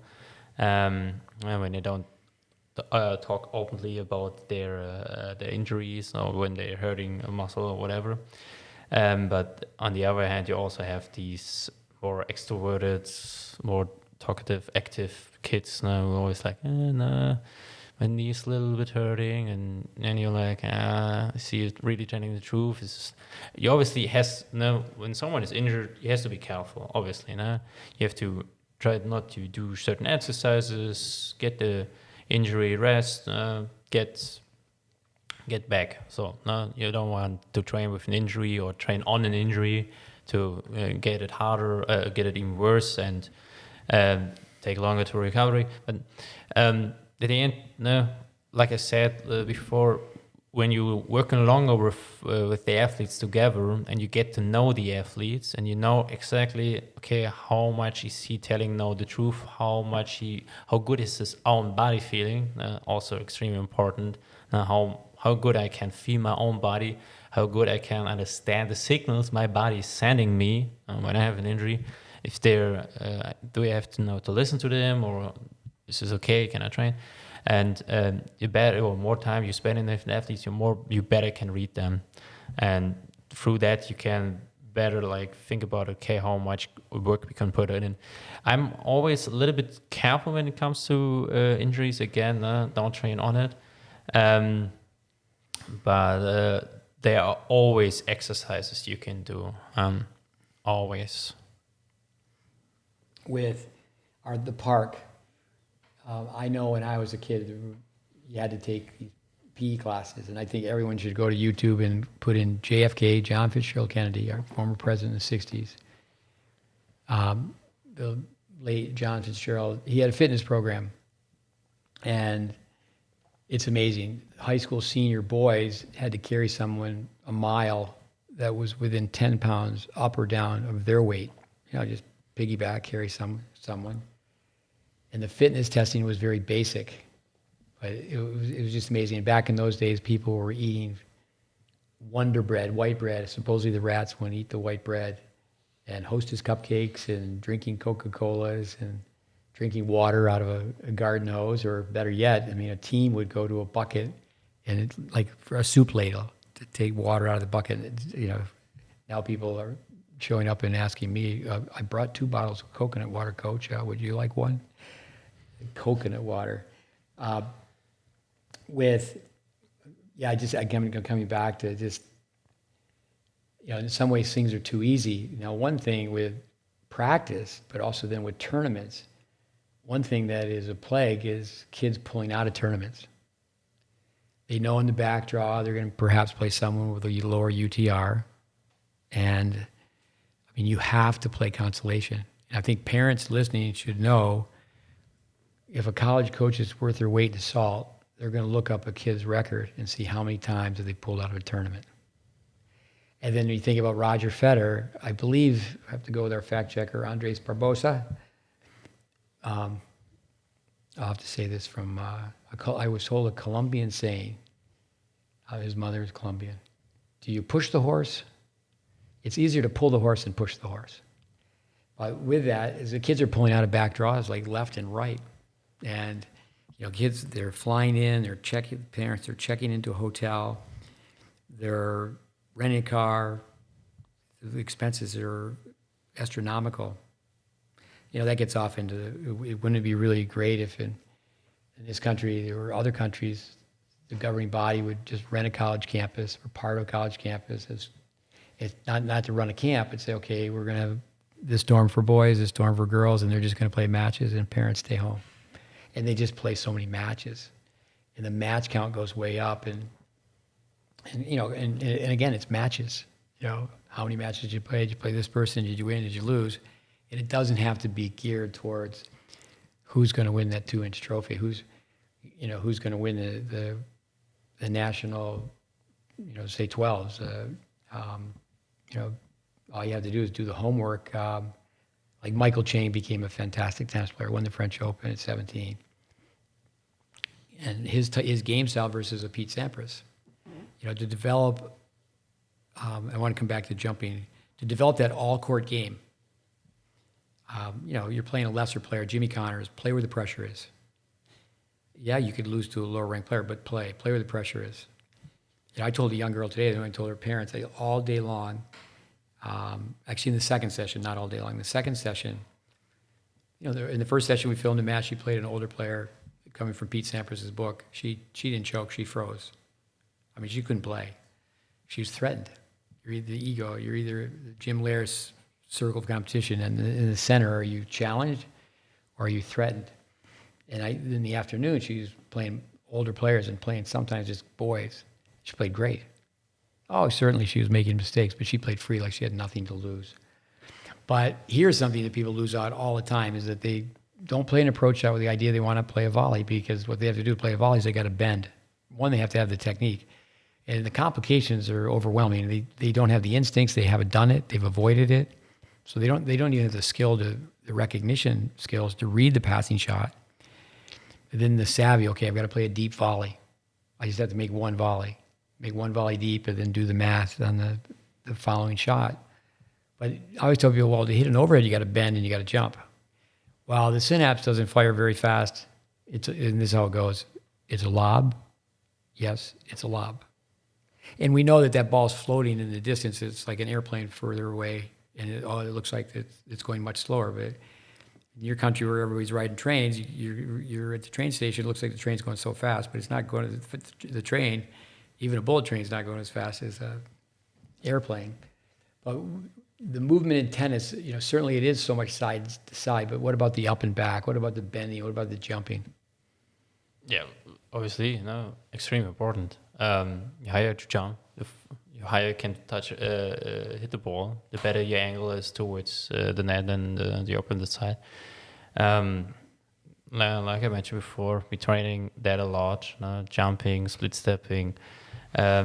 Obviously, the moving forward movement, so this sprinting forward movement, we have this a lot here. I train this a lot now, also in the morning or in the warm-up with all the coordination exercises. There was always explosivity in doing it forwardly.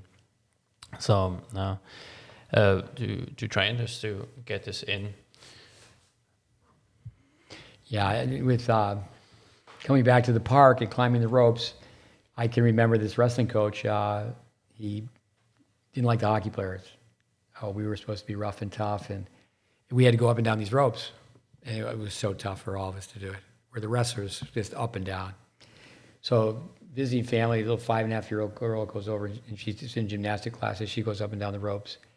And then a group of us go over. I just give her some confidence, wanted her to demonstrate for the group. Fun field trip. It's, a football throw away from where we are. And then it was her father, 40 years old. He showed a technique to do it as a gymnast, where I think you mentioned this. Exactly. You said, okay, this is how you want to do it. Have your legs straight, and then just go up where you. So obviously, completely different way to go up, and much more difficult. And so anyway, the dad, 40 years old, he goes up the rope the way that you demonstrated it. Now, I would think, if I was a kid, I'd make a mental note of that. I'm not even 20. He's 40. He's not training. He's going to work every day, and he goes up and down the rope. And then we asked him, hey, were you training, doing this? No. But it is like riding a bike. If someone becomes really skilled with their strokes, they have just clean strokes. There's an expression, the brain brings you back to where you left off. So if someone stops playing and they come back, 10 years. But that park and going around using the apparatus, it's like, okay, we had 2 girls here from another country, and I said, why do you do this? When you get the practice, go over there and just try to go up the rope, and then when you leave, because they were running both ways.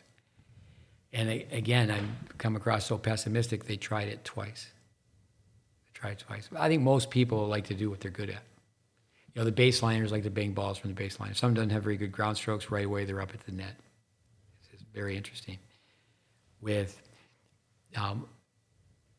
I think there's a lot of tennis players that I've worked with that they like lifting weights, but they don't like running. Why don't you comment on that? Yeah, obviously, lifting weights is. I know that it's way more fun. Going on a run, it can become boring.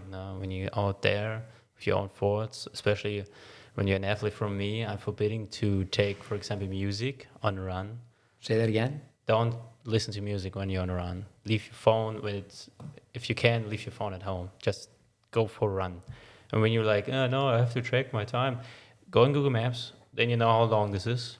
Then look at the watch in the kitchen, run, come back, look at the watch again. Then you know the time, you know the miles, you know how fast you were. Simple as that. Leave the phone, leave the music at home. Use running for me. Use running to organize your thoughts, to think about everything that's going on at the moment in your life, what you're planning on doing next, or try to concentrate on your technique when you want to go for a technique run. Okay, this time I want to focus on my arms. And every half a mile you will do this. Okay, and I'll concentrate on my arms. I always tell them, my athletes, don't concentrate all the time on it. Just do it like an interval, because when you do it all the time, again, you're getting more tired. You try to force you into something that is not good. At the end, running is something extremely natural from us. Humans are nearly born to run. We're so amazing runners. We run a marathon faster than a horse at the end. So concentrate, for example, half a mile, or concentrate on mile, and then think about something else. What I'm going for eat? What is my next holiday? Do I have to go the next grocery shopping? Okay, what is on my list? Or tomorrow there's an exam. Did I learn enough? Okay, I go through all the topics, whatever. When you go for a run, use that to refocus yourself, think about your life, or let just the thoughts floating, and leave the music at home. I know, again, it can to be extremely boring when you're out there and you're in your pace and you just run and you think. Weightlifting is more exciting. You can listen to music, you can gather fast, better around with friends, and especially when it comes to boys or men, this manly, I gain muscle here and my biceps get bigger and look better in the mirror. Yeah, that's something nice, but in the end, the run is helping you, especially tennis, like I mentioned at the beginning. Endurance is the most important part in my eyes when it comes to fitness from tennis. This run is so damn important. You have to do this. You have to improve your endurance, and you cannot only do the exercises that you like. Like you mentioned before, you have to go to the net. You have to be aggressive. You cannot only play this game you like, only hitting from the from the ground line, the ground strokes. You have to get variation in, and the same is coming to training. Not only lifting weights. You have to go for this run, and also for me on my own, this run like this, thinking about everything is extremely, for my health, mental health, extremely important to organize me again, coming off or also taking off from all this screen time you have nowadays. You're working, you're sitting in front of a laptop, you're tapping there, then you look at your phone, you're answering calls or messages, or you're on social media or whatever. Take out all of these, let your stress go into the woods, or here we have this lake, run around this lake, enjoy a little bit of nature, and be on your own. No, I think that's so many things you just said there. One, be on your own, thinking, daydreaming. I don't think now with the cell phones, kids don't daydream. Also, too, just before we started this podcast, two players are at a table and they're both on the phone. They're not talking about the day. What are you working on? What little discoveries have you said? What's making your tennis IQ higher? Recreation means to recreate that freshness. And people need that.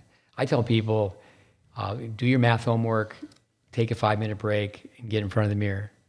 And 3-2. You know, could be 2 minutes of shadow swinging, 3 minutes of an exercise. Just to get better at that exercise. And it's not like, well, I got to go shower now. No, just do leg lifts, just something very basic. Even how people watch TV. You know, get a mat out, and a lot of people as well during the commercial, do this during the commercial, the exercises. The mirror, I do think people who are in the business of running a commercial gym, they're going to put up mirrors because people come in and adults are overweight, they're out of shape. Okay, I'm looking in the mirror, I want to look better. But the mirrors are really, for someone like yourself, it's to teach technique. It's the same as tennis. You know, you're looking in the mirror and, we see kids that have too much weight. I think another thing to mention is so many juniors cop out. You say they're the best player in the program.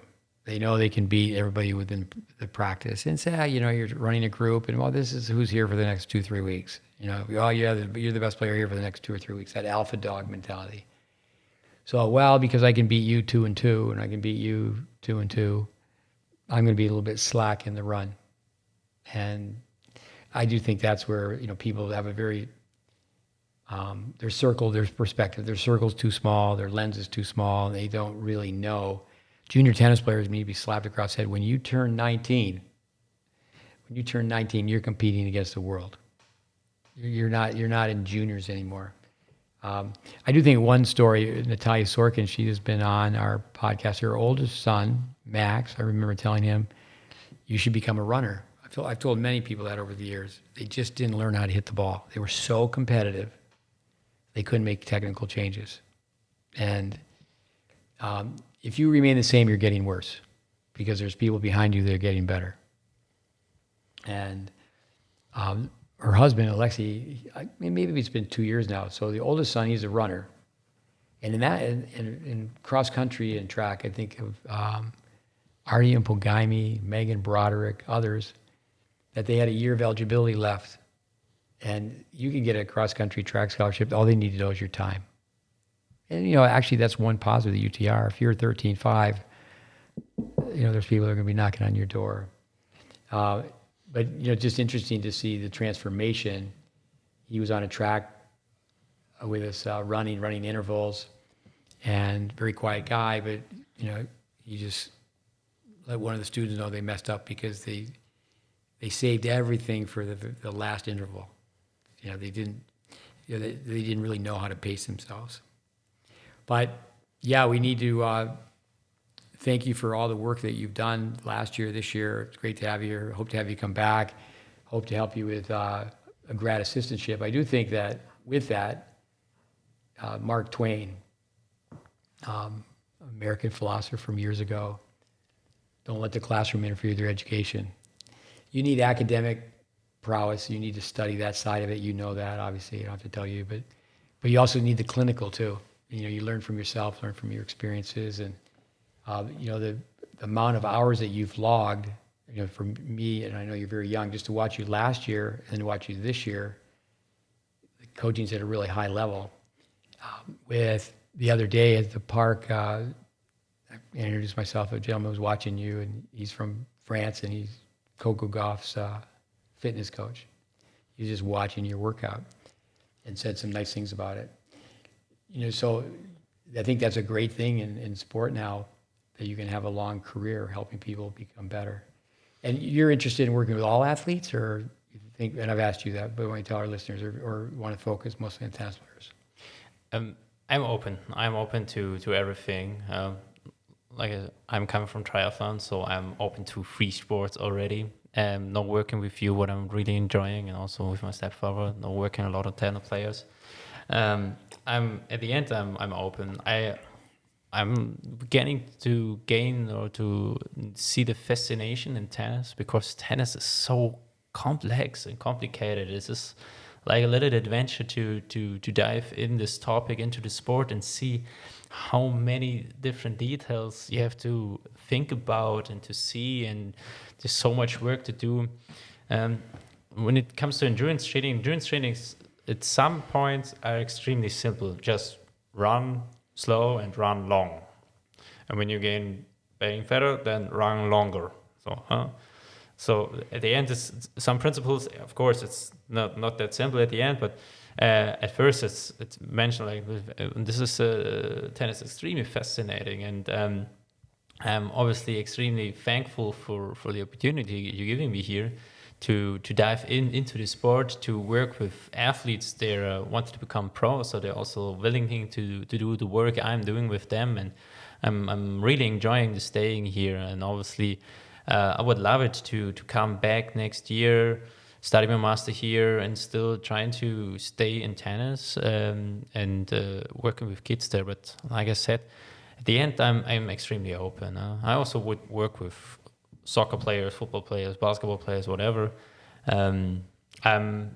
What I'm dreaming of is just to work as a coach in a professional area. At the end, I'm extremely open. This is also the reason why I was choosing this fitness path, because this fitness you need this in every sport. Every sport is needing this strength, endurance, speed, mobility, or stretching and coordination training, beside the specific sport exercises and training they have. So I'm open there to also other sports. No, I appreciate that answer. The complexities of tennis. Yesterday, just ran into Ryler de Hart, walking by a pickleball court, a battery of pickleball courts. He's with his wife, Megan, and they're big time into pickleball. You know, there's these franchises being started. Megan, I think she said that she's 4 in the world. And I mean, I just asked them an hour of questions. We'll have to ask them to be on our podcast. But, you know, pickleball is here to stay. It's a force. Like, once again, tennis players, learn tennis skills, play pickleball, play tennis. And I think pickleball, we can actually help it boost tennis, because tennis is down. I think I can ramble on, as people know. I tell juniors all the time, you'd be better off to work at McDonald's for a summer. I tell tennis players, here's another thought, is sign up for your cross-country team. You know, there's so many lines about cross-country. Cross-country, going up and down hills for 3 miles, it makes water taste so much better. But yeah, fitness, coming back to Federer and Nadal talking about all day. It's great to talk to you about fitness. I'm sure our listeners have already got, as we would say, golden nuggets to add to the tennis treasure chest.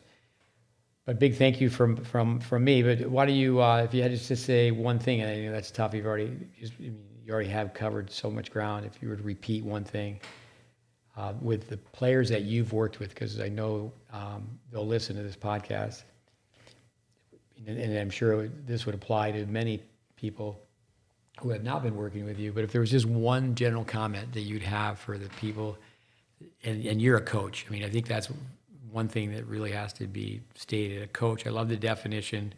A coach will bring the story out of the player. The player won't bring the story out of themselves, but the coach will. And I think way too many, I've been in so many gyms, so many fitness trainers, very knowledgeable and such. They're providing great service. So I'm not bad-mouthing them, but they're not a teacher and a coach. They're teaching fitness, but there's no like, and your voice can go up and you have command and you've earned respect. I think being young and also being an athlete, and you can do everything you're asking them to do better. But if just with a group, they'll listen to this podcast. They know who they are. What one thing would you have to say to the group? Ooh, so much. It can be more than one. Yeah. First of all, don't talk about it. Do it. It's also a thing that I had to learn a long, long time ago. I learned that from my stepfather. Don't tell you're gonna do stuff and I will do now the run in the morning. Just do it. Don't talk about it. Do it. And when you had done things, then you can show results. But don't talk in front about it. No, just do it. And like I mentioned this before. Was what I'm like to telling the athlete this. When you're lying in the morning in the bed and you're thinking about, okay, I get now up, go for the run. Think about it. Someone out is doing this run. He's out now. it's maybe raining even, and it's cold and windy, but this guy is stand up and went for this run, and you, like here in Florida, it's sun outside already. We have over 20 degrees here. You could run topless, no problem at all. And you sleeping in, that's the reason why he will beat you at one day. Yeah. No, I like the idea of you're either a hero or a zero. You have a practice log. You said you're going to do something. You're going to do it.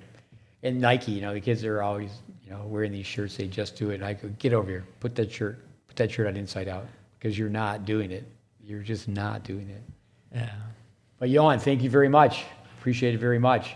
Listeners, thank you. Podcast 127 in the books. Thank you very much. Adios, amigos. Ciao. Ciao. Auf Wiedersehen. Tschüss. How do you say it? Tschüss. Tschüss. My German.